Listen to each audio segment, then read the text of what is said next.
The Obama administration's effort to re-establish diplomatic relations with Cuba is expected to be harshly challenged by the Republican-controlled Congress, particularly with regards to the Cuban military.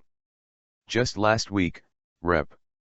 Devin Nunes, RCA, chairman of the House Permanent Select Committee on Intelligence, introduced a bill in the House of Representatives that would ban Americans from engaging in any financial transactions with the Cuban military or the Cuban Ministry of the Interior, or with any entity controlled by the military or the ministry. The legislation was intended to ensure that the Cuban people, and not the Castro regime's repressive security apparatus, benefit from any increased trade resulting from the Obama administration's policy to normalize U.S Cuban relations.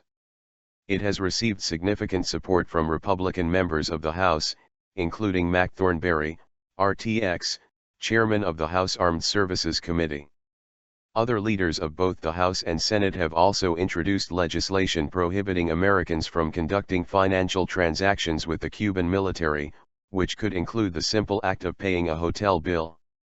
Senator Marco Rubio, RFL, chairman of the Senate Foreign Relations Committee's Subcommittee on Western Hemisphere, has recently introduced such a bill. He said much of the travel business in Cuba is controlled by the military, which has been benefiting from this booming industry. Every dollar you spend will wind up in the hands of Cuban military that sponsors terrorism by smuggling arms to North Korea, with its senior officials indicted for murder of Americans over international airspace, and a Cuban military that uses every access it has to fund, enrich themselves, to repress the Cuban people, Senator Rubio said.